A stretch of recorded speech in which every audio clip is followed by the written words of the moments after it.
Welcome, Night Owls, to the Book Club After Dark podcast, an inviting moonlit podcast. I'm your host, Danny. And I'm Michelle. We break down fantasy, romantasy, and thriller novels. All things enchanting, intriguing, suspenseful, and maybe a little spicy. Each episode features intimate discussions on captivating stories, character breakdowns, fan theories, and more. And here's your content warning. This podcast contains mature themes and discussions that may not be suitable for all audiences. Episodes include explicit language and descriptions of mature romance, as well as depictions of violence and other intense subject matter. This podcast is rated R for mature audiences. Listener discretion is advised. And of course, going forward from here, this is your spoiler warning for Brimstone, the Fae and Alchemy series, all things Quicksilver, all the things. So consider this your spoiler warning. Let's get cozy because the best stories are told after dark. Yes. So, drink of the episode. We are back and we have what I'm calling the Anti-Venom, which isn't super fancy name, but it's a pretty fancy drink. We've got this freeze-dried, really cool fancy orange peel on the top, well, dehydrated, I guess it would be. And then we have some cranberries on the top, and we have a cinnamon sugared rim. Ooh. Inside the beverage. It's got this off red color, so not deep red. I didn't want something like blood red. I wanted something a little bit off for the anti-venom vibe. And then it's got some triple sec, so that orange flavor, the cranberry with the fresh cranberry there, and then tequila, of course. So it's kind of like a holiday margarita. Sure. Yeah. We'll go with that. That looks pretty. I love the cinnamon sugar, so it's a little spicy, but it's a little sweet. Yeah. We got a little bit, we're right in that weird holiday season vibe right now. We're kind of after, before we get into spring. So definitely still a winter vibe. And so I felt like all of those things kind of made this our drink of the episode. And of course, with the anti-venom, lots to talk about there. So we'll definitely be getting into that more. Yeah. Cheers. Here we go. Cheers. It's really good. Very smooth. Ooh. Also some fresh lime juice in there too to balance everything out. Michelle, you're well on your way to being quite ready for a drink of the episode at this point. Yeah, I'm going to have to time it though, with feeding and whatnot and, all of that. But yeah, I can soon actually drink something. For our new listeners, why might that be a thing? Why am I mentioning that? I just had a beautiful baby boy, December 3rd. So now we're at, by the time this episode airs, I'll be 6 weeks postpartum, in the clear with that. Still enjoying the newborn haze as much as possible, but it's hard with a preschooler also. It's chaos over here, basically. Yeah. Sleep happening intermittently. But okay, that's fair. But tonight, we're diving back into Yavelia. I know everybody's shocked by that. And we're going to continue our exploration of Brimstone by Callie Hart. We're going to do chapters 19 through 27. And I just want to make sure we understand that this is not going to be deep dive like we did with Quicksilver. If you've been a listener of ours for a while, you'll know that we did extremely deep dive chapter by chapter recaps. While we will brush over the chapters, a lot of this is going to be our thoughts and feelings on a lot of things, not so in depth, a little bit more high level. Close out the episode with a new segment that we're calling Down the Rabbit Hole, which I have some information for that. We'll wrap with mystery Q&A. And yeah, we're just really glad that you're here. Let's get it started. So we're going to be covering chapters again, 19 through 27 of Brimstone by Callie Hart. Our thought and feeling is, if you're at this point by now, you have either already read Brimstone in full or you're okay with spoilers at this point. So whether you're reading along with us or you're just here for the book talk, we are always glad that you're here. Always. So let's get into it. For our chapter, we're going to start with chapter 19. And this is a big chapter for us because we had a theory on this chapter. It was totally wrong. Kingfisher and Carrion, they just dealt with Josh in here. They're in Borath's shop. They have to make the anti-venom because Carrion and Kingfisher are tripping the fuck out. They're seeing dead people ultimately. And yeah. And they have welts all over them. The way I went to the Sixth Sense, they're just not in a good place. No, the whole Carrion's time, do you see dead people? Yeah, okay, good. At least we're both tripping out, not just me. Yeah, exactly. Oh my gosh. Shrek and Donkey show continues. Yep. And after they take the anti-venom, they essentially go rest in Carrion's apartment. And this is where we have the famous quote that Callie Hart, the audio release where Carrion and Fisher, essentially Saeris made glass cups. And Carrion was very particular of actually collecting them because she would make really fun designs on them and they couldn't be sold. And Fisher asks him, are you in love with her? And Carrion's, no. Yes. It's not simple. It's not a simple thing. Because he loves her, and he could have loved her, but he's not in love with her because he's been in They're like besties, sort of. Yeah, they are, but he specifically says, like, because he has outlived so many loves in his life, he has become like dull and numb to that point, and he had a great love in his past, which who knows if we'll ever find out who that is if we ever get Carrion extended edition stuff. But he essentially was like, which we will. I will. I hope so. Yeah, I guess that. Yeah. Yeah, but it breaks you. I love how with the Shrek and Donkey show, you're getting a lot more depth with Carrion's character because he's not surface level. There's a lot more to them. And yeah, I made the mistake of falling in love with a human, and she died. And I don't die like that. And it's heartbreaking for him. But it also, this is where we're seeing Kingfisher open up to Carrion too, because we all love Carrion ultimately before his humor, but now we're loving him more for his depth, and Kingfisher also is too. So it's really fun watching him go from this fucking guy, I hate him, to like, okay, you're all right. I understand your feelings. Yeah. So they get their little bromance going on. And then the way that you text me and you're like, are you at chapter 19? And I was like, not yet. I think I'm in 14. You're like, okay, text me when you get to chapter 19. Or maybe it was reversed. Maybe I got there first. I can't remember who at this point because now I've read it more than one time. It was just like, fuck, we definitely got this completely wrong. Yeah. We definitely thought this was Tal. Yeah. And I wanted to ask you about that before we like keep going. I was kind of curious, like, what did you think generally overall of the lack of what we thought would be a more intense feeling between Tal and Saeris? I don't know what. I was here for the wide shoes. Everyone who I've talked to, I was like, you know what? Fine. And Tal obviously is here for a wide shoes also, because we find out he's not opposed. But not with them, which, I mean, that checks out in terms of like their fated makes. You can't fuck with that. That like kind of messes with the whole trope in a sense. So no, you're right. That makes sense. What about you? What did you think? Were you disappointed or? It brings us to our down the rabbit hole conversation that I want to have. Okay. And some of that has to do with like tropes we wanted to happen but didn't happen. And are we going to like blame a genre for that or blame an author for things that we did or didn't want? And there was a lot of backlash on this book in particular related to people not getting things that they wanted. And so I want to talk about that more in Down the Rabbit Hole. So when we get to that segment, I definitely want to really get into those thoughts a little bit more, because I think there's some things there that are uncomfortable, and that's exactly why I want to talk about them, because I think that there's a space that we are creating as folks in this space that may not be healthy, and maybe something we really want to identify. Social that just media needs to not stay. Healthy. Who said that? I know, we're so shook by this, but I think some of that just really needs to stay in 2025 and not come into this new year. Yeah, so we'll talk about that more. But I did think it was funny how we were definitely completely wrong. And I want to emphasize the fact that that is okay. And we are like very okay with being completely wrong. And a reminder too that, it's part of the fun. And it's, if you took that, what we said as like fact, we're talking about social media and how we are quick to be like, hey, no, it wasn't. Hey, it was Carrion. Okay, thank you. Thank you for that.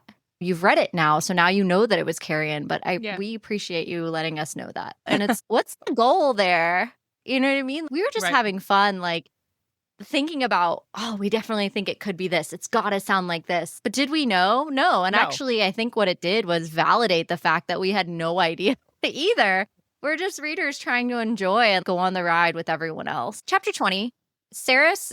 We're bouncing back and forth again. So just a reminder, we're going back and forth between where Saeris is and where Carrion and Kingfisher are. Kingfisher and Carrion, of course, are in Zilvaren. And we have Saeris, who's back in the castle in Amtraeth. So we're bouncing back and forth between where everybody is. So Saeris is getting some sleep finally, because we know that she was told by Foley that she needs rest.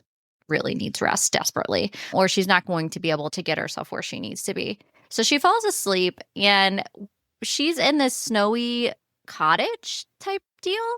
Yeah. And Fisher's outside, like, cutting some wood.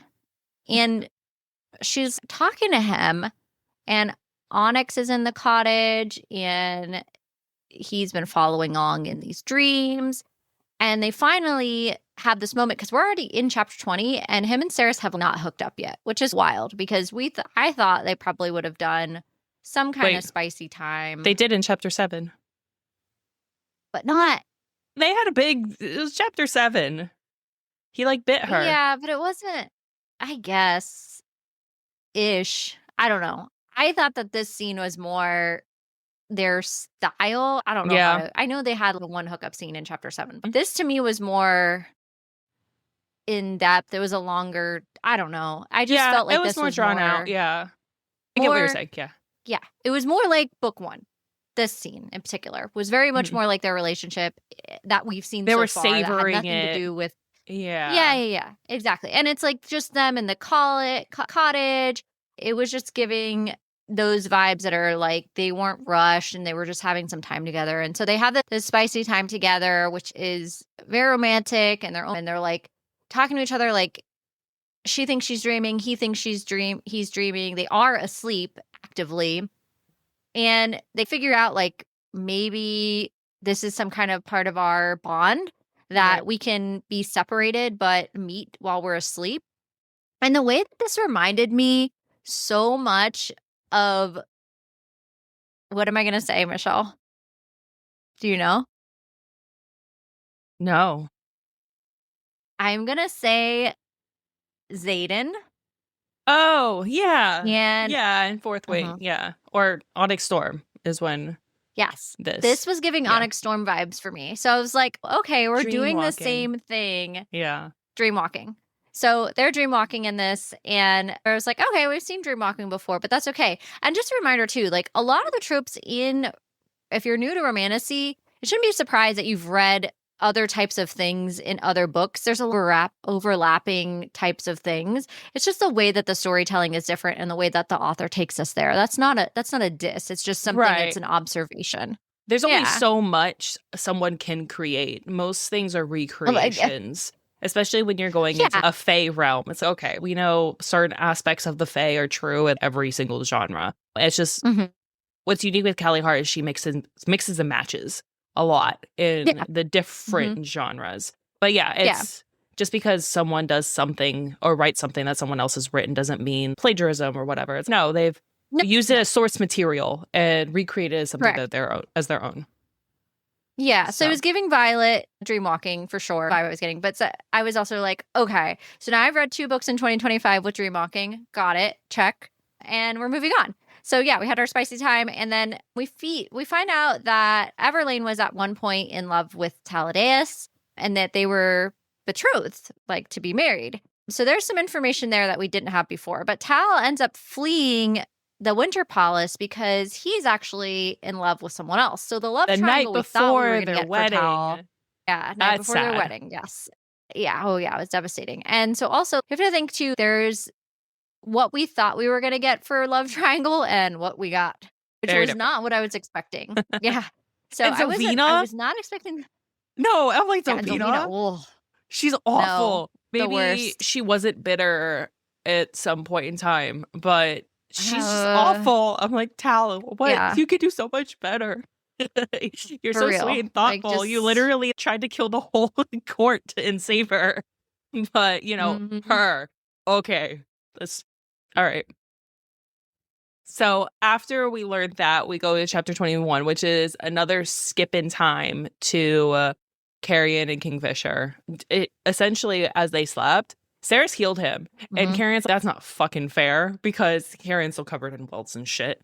And Fisher's, I'm fine. He's, you get to go hang out with your girlfriend. And Carrion keeps saying girlfriend. And Fisher's like, she's not my girlfriend. She's just not my girlfriend. It's deeper than that. He's like, whatever. He's like, of all the things I said, girlfriend is not the issue here. Or once called her that. And he's, oh yeah, hey. And then Fisher changes into Carrion's clothes because they have to leave, and they still have to get Hayden. So they still have shit to do. So he changes into the clothes, and then this is another depth aspect of Carrion. He's been essentially drawing Avelia and his parents since he can remember. He's just been drawing them, and there's like drawings all over his room. And this is where Fisher again is like, there's so much more to you. You're not just some like little prick that gets a rise out of pissing people off. And there's this one specifically of Avelia that stuck out to Fisher because it still had the Dianthus flag flying. And so as far as Fisher has known for a long time, it's been the Dabara flag. So you need to take this home with you. Home meaning Avelia. So I really liked that aspect of, you see Fisher softening, and Carrion has been longing for a place to call his own, and he still struggles with that sort of aspect of himself because Zilvaren has never been his home, and he struggles with Avelia being his home too because he's a stranger in that place also. Yeah, and I think we all knew as readers the level of depth that Carrion truly had, but Kingfisher just like never gave him enough credit or space because he didn't want to. And I think him having to acknowledge that was difficult for him because it goes against what he wants to do, and he's stubborn as shit, as we all know. But also, I think it just was a moment where he is, okay, maybe there's hope yet for Carrion as an heir.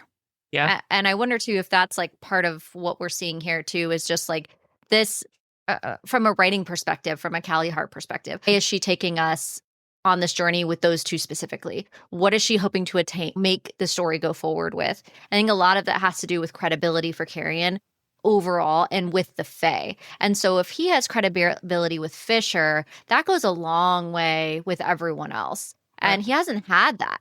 And so I think that this journey, even though we've called it the Shrek and Donkey show for so long, there is a level of depth here and a level of mutual trust that's happening and relationship building that needed to occur to give Carrion that validity going into what he needs to do and who he is as his birthright. Because how else is he going to get it? So we have to have some of that relationship building here. And I think we see a lot of that in these chapters where these moments are occurring. So I enjoyed that. I really liked it. I thought it was hilarious, but I also thought that there was meaning and there was purpose behind it.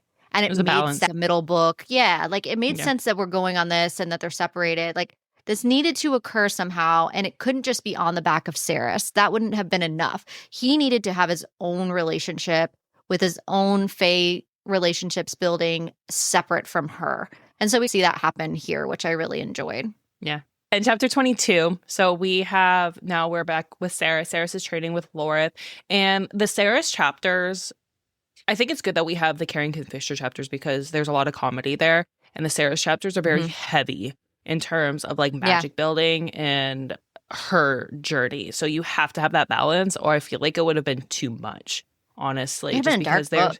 Yeah. And anytime we bring Foley in, there's just a lot of magic building. Saeris is training with Lorith, and Saeris sucks with using her god sword because it's so huge. So he's, okay, let's use a staff because you might need a staff at some point in time. And she's noticing she's getting a lot faster, having had rested.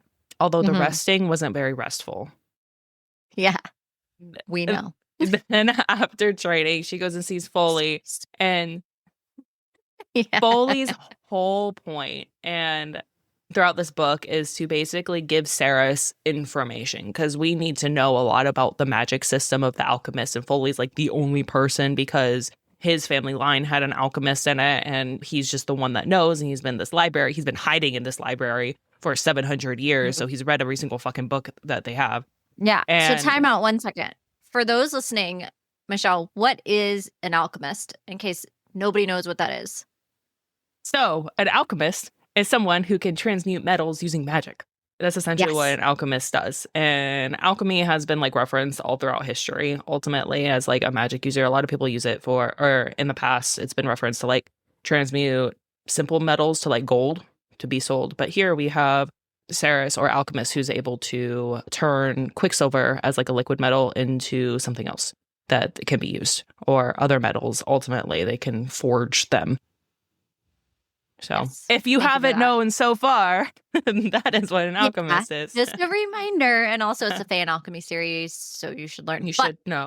The reason I asked to mention that is because it's the Fae and Alchemy series. We talked earlier in the episode about Fae being something that's been used in a variety of books in this genre, but there's some like kernel of reuse that we know about the Fae as an overarching, and that's true of alchemy as well. So a basis of understanding of alchemy, however, the magic systems, the way that it's identified, the way that it's used differs in different series. And so that's why I wanted to take a second and just, in this world, alchemy a lot of times is related to Quicksilver. It's not always specific to that metal, but a lot of the root of it in alchemy is related to this. Yeah. And also Quicksilver ties us to other realms, and it's a form of travel, which is true for alchemy either. But in this series, that is the case. And that is where we link magical systems.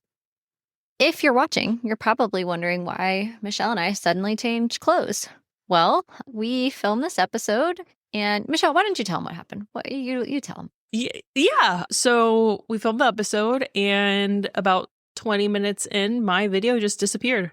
And my audio and everything. So Danny was just talking to herself for the rest of the episode, which is so fun dealing with post-stop. So now we have to refilm. So here we are, take 2. Yes. So if you're watching, we definitely have we look different, but that's okay. That's okay. Also, a good portion of this episode was great. So we decided to leave that portion as is. And we're picking up at chapter 23.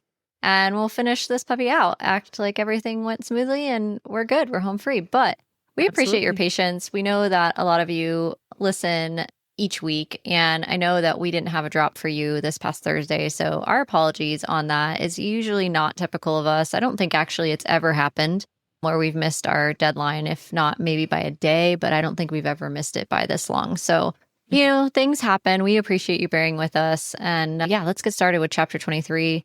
And keep this thing rolling. Right. So chapter 23, we are back in Zilvaren. We have Fisher and Carrion following Hayden in the second ward, which, we had a lot of theories of where Hayden is, right? And he's just diddling around the second ward. And they just find him. It's like, wow, that just, I had this whole theory of where he's been. He's been with the keeper. He's been with Fisher's father and all of that. Oh, yeah. That didn't happen. It was still fun creating that theory, but that's not what happened here. As they're tracking him, Hayden threw a knife at Fisher since Madra has said and put posters everywhere that he's a traitor that took Saeris and, gave him the name the Butcher of Zilvaren and all of that. She essentially turned Saeris into this martyr who's hated among the third.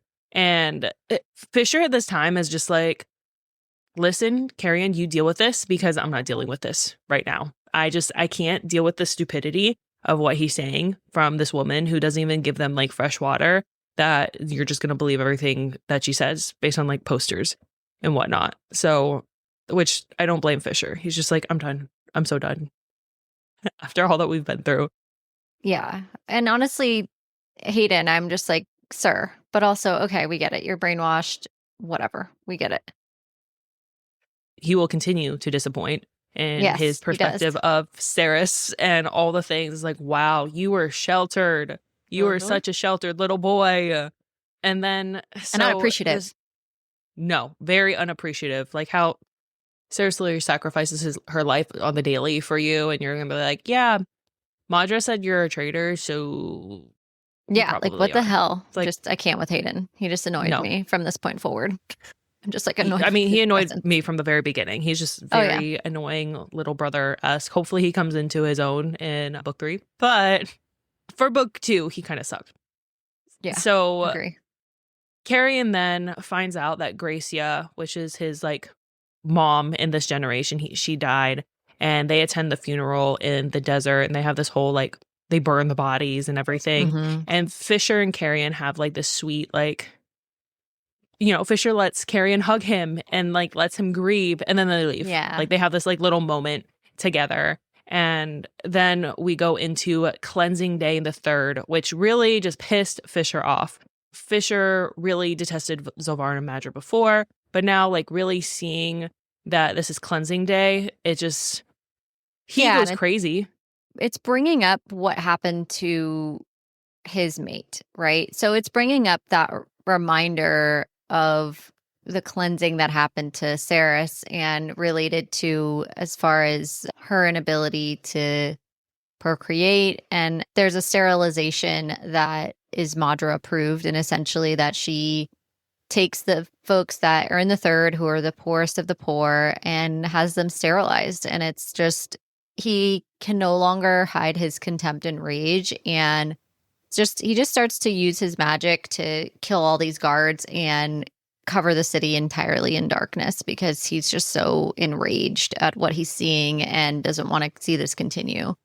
So which we don't blame him. That's awful. No, of course not. Like, something that was taken from him, essentially, which we don't know now that she's in her new form. I wonder if maybe that is something that she can do. But, in her old form, that's something that essentially was done to her, and it greatly affects him in his future as well. So. Right. Maybe. We don't know that now in her new form if that's true or not. So I guess we're going to find out. But we do know that it did impact Saeris as a child and is obviously, horrific. So to see Kingfisher kind of step up for Saeris with her not even being present was, we love it. Love to see it. Chapter 24, we bounce back to Saeris' point of view. Saeris is in the forge. She's making her relics, and she's bargaining with the Quicksilver, and she's giving it a memory to make the relic. And this is where the Hazrax is like, oh, hey, hello. And you're like, oh, God, hey, Hazrax, He just like pops up out of nowhere on the now, in the now and then. And he's not exactly subtle about this, because he kind of just looks like a Dementor with like really long teeth. I don't know. He just is not, he's not subtle, but I think he thinks he is, or they think they are. I don't know. We don't assign gender yet to Mr. Hazrax or Mrs. Hazrax. We don't know. We don't know what's going on with the Hazrax. I don't think they have a gender anyway. So the Hazrax is questioning Saeris, because Saeris keeps giving something and bargaining every single time with this Quicksilver, and she needs to go ahead and seal this Quicksilver rune so she doesn't have to continue to barter with the Quicksilver. And of course, the Hazrax strikes a bargain with Saeris, and it's because he wants the same deal he had. The Hazrax is like, I've got a bargain to strike with you, because of course the Hazrax has a bargain. The Hazrax had a bargain with Malcolm. So therefore, now that Saeris is the leader, the entirety of their goal, the Hazrax wants to see everything that's going on. And there's a lot of things that, Michelle, you and I kind of talked about as we read through, was the motivation for this. And like, the Hazrax typically is not kind of supposed to get involved. And the Hazrax isn't a fate per se, but I kind of perceive them as one, because they definitely are knowing more than they're sharing, especially about future events that they shouldn't have any knowledge of. So there's definitely some things there that are questionable about behavior from the Hazrax that comes into play. And the deal is struck, and it's that Saeris is going to receive one favor a year in exchange for permission to stay and observe, with the opportunity to renew the bargain each year. So this is something that they work out, and they have this bargaining that it works out to where, now the Hazrax can stay, works out in Saeris' benefit as well, because she isn't out with renewing the bargain each year versus Malcolm just accept it in perpetuity. And then there's pain associated with Saeris' power, and she starts to feel out of control, and she just like runs away at this point. And there's these moments where she gets really overwhelmed with everything that's kind of happened and everything that's happening to her body, and just not really feeling in control like she did before she turned. And I think a lot of that time speaks to why she needs to stay in Amontreath anyway. But also, we know she can't go to Zilvaren because of the two sons and all of that. But she also she just got turned not that long ago. And she has to really take time to try to figure this out. And it's a lot for her mind. It's a lot for her body. And she's going through a lot in chapter 24. Right. And I mean, a lot of it, a lot of the time, we talked about how we get frustrated with her because she keeps running from her responsibilities. And, you know, we understand as readers that it's a lot. This is a different Saeris than what we're used to seeing because, you know, she just runs away and we're used to her really just confronting her problems and everything that she, you know, she's faced because she's faced a fuck ton. Right. But that leads us into chapter 25. So again, we're back in Zilvaren. Carrion leads Fisher and Hayden to Elroy's forge. So we had all these theories on who Elroy was. Well, Elroy was important, just not in the way that anyone really thought he was. Danny, I think you even talked about how like Elroy wasn't really, you didn't think Elroy was that important. Did you have any theories about who Elroy was? So the internet really thought Elroy was important. I never like subscribed to the thought that he was that important. I kind of thought it was too easy. I always knew he was of some importance because how else would he be making weapons with her mom and all of that? I mean, there had to be some kind of relevance there. But I mean, to me, he kind of fulfilled what I thought he was going to be. So I didn't think he was like secretly Kingfisher's dad or any of that, which by the way, none of my theories really came out to be true. So like that doesn't mean I know anything or anything like that. It just means like for whatever reason, I didn't really subscribe to the idea that that was true. I think he fulfilled what I thought he was going to. I thought Hayden's where he was going to be at was going to be a lot more than just, oh, he's in 2. Okay, so we do find out why Elroy's important. It turns out that Elroy and his entire family have been basically doing what the Swift family has been doing this whole time. They've been taking care of the forge, and he knew that everything, or not everything, but he knew about Saeris and her power this whole time. And because his family they take care of the Quicksilver pool and they feed the Quicksilver pool and have been for centuries.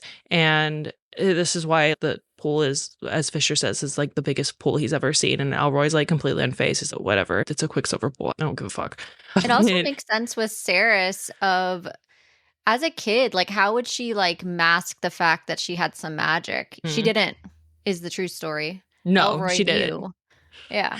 She did so a really kind of shit fixed job. that plot hole where there were other people who were like, oh, like nobody ever knew she had magic. And that's not really true because they identify that in chapter 1 of Quicksilver. He lifts the sand. It's one of my favorite scenes that I can't wait to see visually when we see it on screen is the sand lifts off the ground as she's going after this gauntlet. So how did she mask that for so long? She really didn't. So even though she didn't know she was magical, Elroy definitely did. And probably her mom did too. And who knows who her father is, but like definitely took her in and was like, we got to protect her because she's definitely half something. So, which you bring up a good point about who's her father. That's something that has not been answered. And I don't know if that will be answered in book 3, but that's a plot hole, essentially. Who is her mom? Do we find out who her mom is and how she is magic? So like we know her, but we don't know her. And like no, we don't know anything about her. Yeah. And her dad's like MIA, maybe. Who knows? Yep. Yep. We don't really know anything about the parents, that's for sure. So they get shown the big Quicksilver pool, and that wraps that chapter. So now we're bouncing back and forth back to chapter 26, where Saeris runs to the Quicksilver pool below Treath because this is where she's running away from the Hazrax in the previous chapter. And so she runs to the Quicksilver pool because she keeps hearing the Quicksilver talk to her. And if you join me, I'll help you. She decides like, okay, fine. She joins the Quicksilver pool and she decides to stop fighting her magic entirely. And she lets it in completely. And there's this whole dialogue because every alchemist must have something to fear. And they have to deem it a worthy fear, basically. And she ends up saying that she would give up everything for Kingfisher.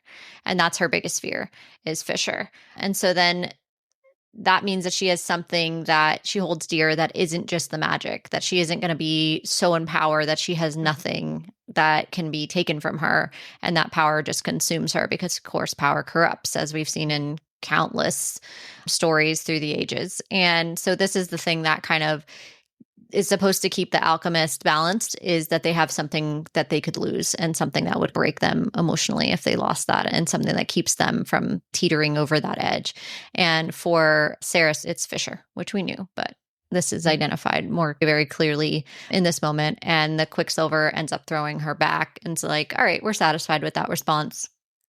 Cool. It's interesting that, and I haven't thought about this, but it's really interesting how the Quicksilver has so much choice in who the alchemists are, and really just them the Quicksilver could have denied Saeris, finding that she's like too corrupt, but that's done with that. And obviously the Quicksilver has seen a lot of corruption in the past, and we know that the Quicksilver is sentient, likely tied to the gods.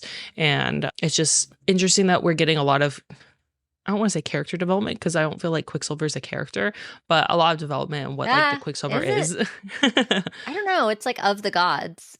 Yeah. You know? And so Callie definitely adjacent pointed to that when we talked to her. Yeah. But Callie talked about that a lot, about how the Quicksilver is tied to the gods. And we know that it's tied to Zareth. And we know that like God of Chaos it's tied there. And the question I have is, did they make a mistake in the past? There was somebody that we interviewed when we did our Brimstone event that said that they thought Madra was an alchemist. And it just makes me wonder, did they maybe make a deal or give power where they shouldn't have? And now a condition of that is, yeah, you need to have something that we deem is worthwhile to have a balance. I don't know if that points to maybe some of the villains we might see come out in book 3, but something worth noting that maybe there's some truth to that. Yeah. That makes sense. So chapters 27, they are facing the pool, and essentially the Quicksilver pool explodes, and that just means it awakens. And Fisher's, wait a minute, did I lose track of time? It definitely has not been 3 days, and we got to go. So Fisher gives Hayden a relic, and he tells Carrion and Hayden to think of Saeris, and then so they have to cut their journey short, essentially. And Fisher tells Carrion and Hayden to think of Saeris because they're hopping into the pool, and then they'll hopefully go back to Saeris. Hayden doesn't know where Saeris is, so he has to think of Saeris, because it's not like Fisher's who can think of a location, because usually that's when you enter the Quicksilver pool, you think of your location. Fisher needs to make sure that Hayden doesn't end up in God knows somewhere where. else. Yeah, who knows what. And some random realm. Yeah. Yeah. And yeah, they enter the pool, and that's that. And that wraps our chapter coverage. So Danny, now it's time for our down the rabbit hole bookish rant. What question do you have for us? So we kind of alluded to this before, where we were talking earlier in the episode about not being right on some of the theories we had. And I think that that's totally fine. So let me preface by saying that I don't want to be right. It's fun if I am or you are, but if we're not right, it honestly makes the story more enjoyable, because just like with a thriller, I really don't want to predict the ending. I want to be surprised and I want to have a good run with it. But I do want to talk about the love triangle that wasn't with this series. I think so many people wanted the Taladeus, Kingfisher, Saeris love triangle, and they felt that overall in this novel that there wasn't enough conflict, especially love interest related conflict. So I wanted to take a moment and talk to you about that, Michelle. I feel like the internet really went insane with a lot of folks downrating this book solely on the fact that the theory they thought could have happened, which was the Taladeus love triangle. And to be fair, we were in that camp too, that we thought that we heard his voice. We had a whole clip where, we were definitely wrong on that. And that's okay. But to me, that didn't impact my rating of this book, nor did it make me feel like I didn't get something that I was missing. I don't know. What are your thoughts there? So everyone knows that I was all for the white shoes. Like, you can have both men. It'll be fine. But the fact that just because I didn't get that doesn't mean I didn't enjoy the book. And there were so many people that are just like, nothing happened this book. And I'm like, did we read the same book? How can you say that nothing happened? I mean, yes, it's a solid middle book. So we have a lot of plot development, we have a lot of world development, we have a lot of character development happening. Yep. Do we have like the yearning anymore? No, we don't have the yearning anymore, because Saeris and Kingfisher are on a different part of their relationship, right? They are fated mates at this point. The yearning wouldn't make sense. He has her. Done deal. Done. Solidly no. I would have loved Taladeus. And maybe it's Taladeus and Carrion, a Carrion yearning.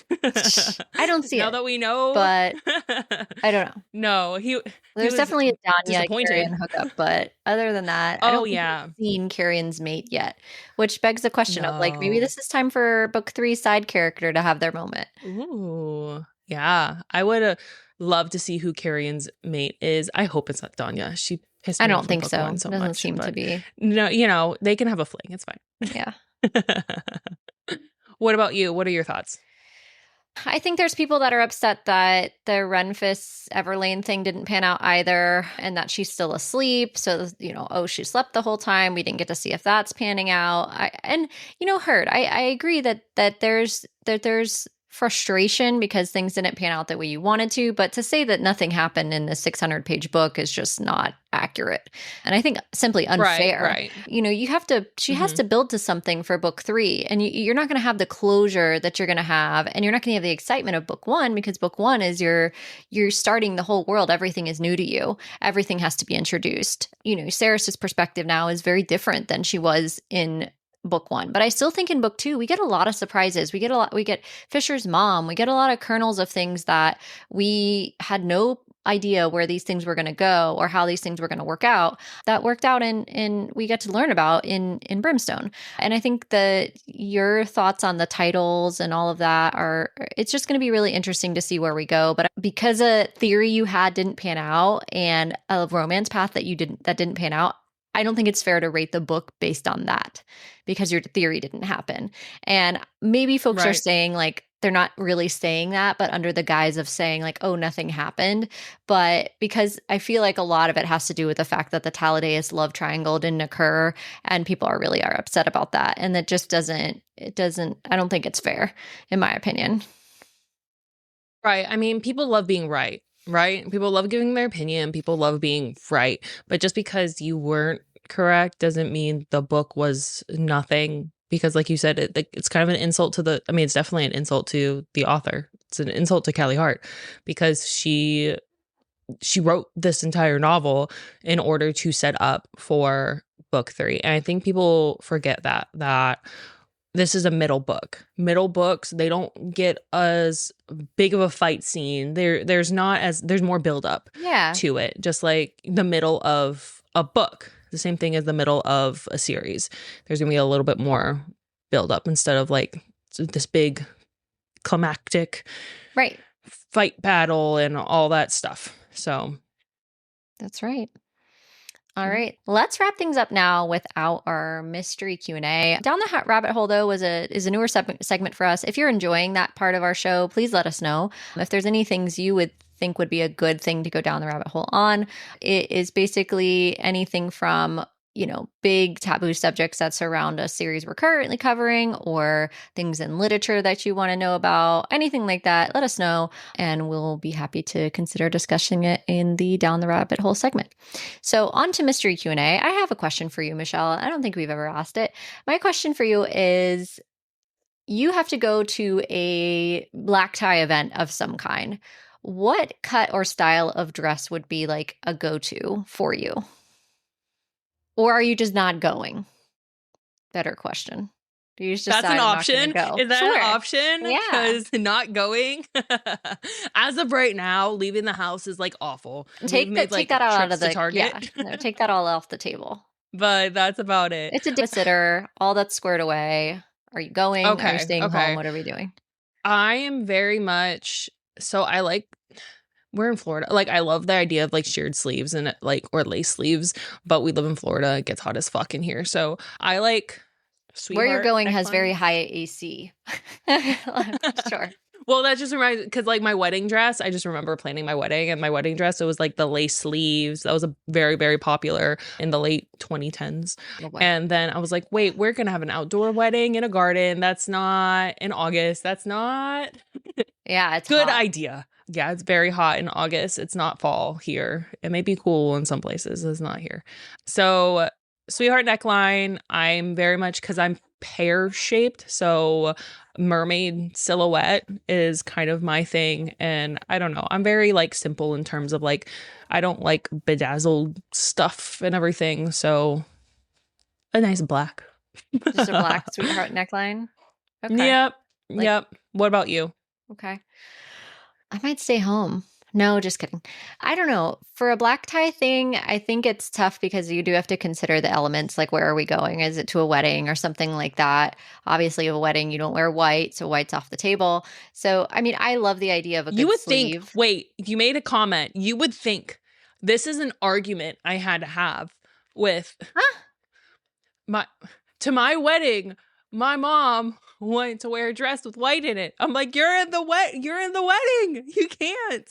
And there were a lot of people who came to my wedding who had like white dresses on. They had flowers on and stuff. But I'm just like, don't we know you don't wear white? Even if there's flowers. Like, that's not a thing. You don't do that. I agree with you. So that was, obviously. I already said that. But that's unfortunate. And also, yeah, don't wear white to people's weddings if you're not in the wedding. Yeah, don't do that. Unless the bride is like, we don't care, wear flip-flops or something, you know? Right. If traditionally in a black tie or formal wedding, you're not going to wear white because the bride is wearing white. But I digress. So I think I would wear something super classic. Usually, I love a good button-down front dress, like that has buttons that can be slightly revealing, or you can like decide if you want it to be. I like that. So you can like dress it up or dress it down depending on where you're going. So maybe you're going to like a fancier theater, but then you're going to go out for drinks afterwards and you want to, or something that has like a good shawl, but maybe you can have some cleavage. I like a set, which is probably sounds really old when I say it like that, but I like a good like over something to go over my dress, but I can like make it more revealing or not revealing depending on the venue. But I like a good silk, but you usually got to wear like some kind of Spanx or something with that, so you don't have like the underwear line. But you know, fashion's difficult. That's tough. But I don't go to a lot of black. I don't go to a lot of fancy things anymore. So I just thought about asking you that because we don't really go out to fancy stuff. We don't get a lot of black tie events anymore. When was the last black tie event you went to? I think it was a wedding. Yeah, we went to a wedding last year. So, but it wasn't a black tie, but it was still like a fancy wedding. It was a nice wedding. Okay. So my question is now, well, just a preface. So I had to give up dairy because little guy I think has an allergy just because he's been like really gassy. So in giving up dairy, I've had some big feelings about what the industry is and what has dairy in it. Literally everything has dairy in it for no fucking reason. I know you've been dairy free for quite some time. What is something that you have had to give up that you miss? Or do you miss anything? Or sour have cream. You found like an amazing alternative? Okay, sour cream. And cream cheese. Are there alternatives that you found that are like okay, maybe? For cream cheese, yes. The thing that I miss the most is that. So for sour cream and cream cheese both, it's actually when I buy it to go home, it's not a big deal. But there's no alternatives when you go out to eat, at least not really in our area, especially like any of the bagel places. So that's one thing I miss is like they'll give you butter or they'll give you cream cheese. So there's no dairy alternative. It's just like, oh, you can have a bagel plain. And it's like, okay, well, that's not any fun. Yeah, like it's just, and like respectfully, like avocado on a bagel is just not the same vibe as cream cheese. It just doesn't even, no, it doesn't taste the same. It's not, yeah. So I would say like truly like a really great everything bagel toasted with like a whole bunch of like some kind of flavor of cream cheese. That I miss. I haven't had one in years and years and years, and I miss that. You probably would have thought I would have said ice cream or something, but I can do an Italian ice or something like that, and it's just as satisfying to me. And there's also a lot of oat milk based ice creams and stuff, and there's a lot of places that have alternatives or they have sherbet or something like that. But like bagel cream cheese at a bagel place or a breakfast place, very few and far between will they have dairy free cream cheese. So yeah, that one I miss definitely. What about you so far? Has there been anything that has stuck out that you're like, I really miss this one thing? I just miss cheese. I ate so much cheese when I was pregnant that I just miss cheese. I miss a good cheese stick. I miss, yeah, I miss like just really just even like just the cold cheese sticks from my fridge. Oh, okay. Yeah, I just miss cheese. And yeah, there are some cashew based ones that I'm like, okay, at least it's like melty like cheese ish, but it doesn't have the right taste. Like I miss cheese. Oh no, it doesn't. In Yeah. general. Mm-mm. No. Yeah. Because we eat a lot of Italian food. I'm like, well, this is just sad without Parmesan. And I read, and I was like, oh, I can do like lactose free things, and that's fine. But you can also do aged. If you're breastfeeding, you can probably do aged. Well, not if when you're breastfeeding. When you're breastfeeding, what transfers through is the milk protein. And the milk protein is in like the lactose free stuff. Even though I miss all these things, it's a sacrifice I guess I'll have to make. I don't have a choice now, do I? No, it'll be fine. It will be fine. Okay, Michelle, let's wrap this episode. Before I wrap up, let's talk about what's coming up next on Book Club After Dark. All right, next week we're diving into chapters 28 through 36 of Brimstone by Callie Hart. And of course, we're looking forward to further dissecting this novel with you. And don't forget, we want to hear from you. If you have thoughts on Brimstone or suggestions for future reads, drop a comment below or message us on one of our social media platforms at Book Club After Dark Pod. Show us your fan art, theories, or anything bookish you'd like to share. You can also visit our website, bookclubafterdark.co, to stay up to date on our cozy content and check out our merch. And speaking of merch, very quickly, I wanted to give a shout out and a thank you to Paraphrase gift shop, who sent us a couple of items, sent us this There She Is shirt, which was, of course, from one of our favorite series, which is from And the Wings of Night. The Serpent and the Wings of Night. Yes, so it is, of course, from one of our favorite series by Carissa Broadbent, the Crowns of Nyaxia series.